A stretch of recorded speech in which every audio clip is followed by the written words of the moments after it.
Good morning, my dear students.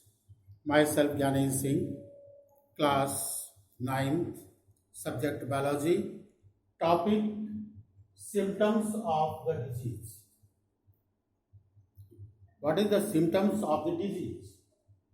The symptoms you means you feel disappoint, such as body pain, such as head attack, such as you have feeling fever, some common symptoms of the disease. You take the some symptoms like dysentery.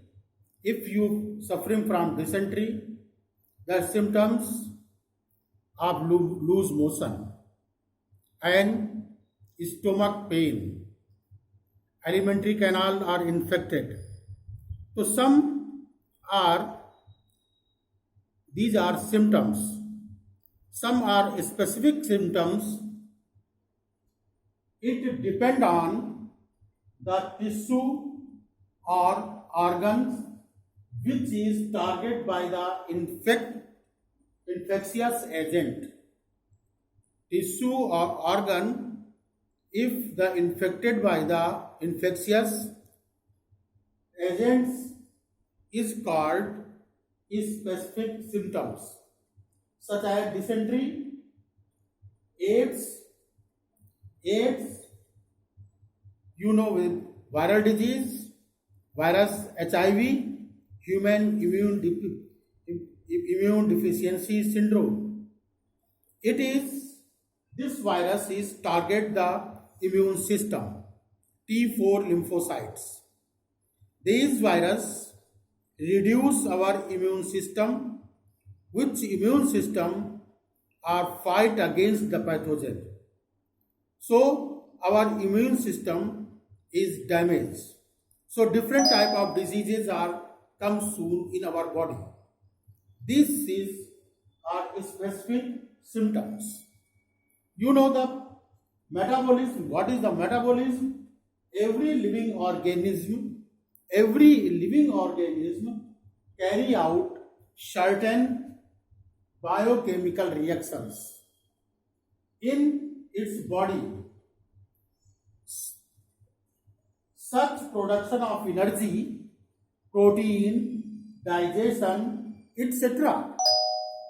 Some total are these reactions are called metabolism. So what is metabolism? So metabolism, every living organism carry out certain biochemical reactions in its body. Such production of energy, proteins, digestion, etc. Some total are these reaction is called metabolism. Now we comes into the principle of treatment. What disease says person? What is the principle of treatment? Principle of treatment to reduce or stop the effect of disease. Second, to kill infectious agent or the cause of disease. So to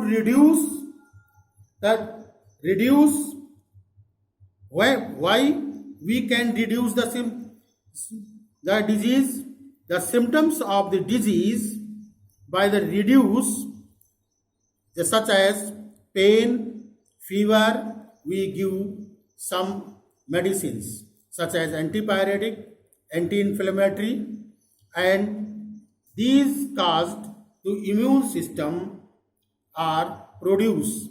So the kills of microbes. Second, the kill infectious agent are the cause of disease. If kill the microbes, we can certain chemical in the form of medicine. Thus, chemical selectively acts at the metabolism process of microbes and kill the microbes, but have a different category of microbes are infectious agents. So each group has different kind of metabolism. So one type of drugs is selective only only selectively only. For example, we have drugs called antibiotics. These work against bacteria and and protozoa. Some kill the antiviral that kills virus. So these are called principle of treatment. Principle of prevention. Prevention, you know the very well, the prevention is better than cure. Prevention is better than cure. We provide living conditions which are not crowded, providing safe drinking water, never body, never buy food by roadsides, never take open food articles, cover the entire damaged system that destroy the mosquito, clean the cup, clean the coolers in your room, carry bed day, third day, encourage public biasing, encourage immune system and children's. So these are principle of prevention. Immunization which are present in our body, which against to work the pathogen, it is called immune system. Some pathogens comes into our body, our immune system to fight against them. So disease is not come in our body. It is called immune system. And immunization, the vaccination is produced our immune system. That's all. Okay.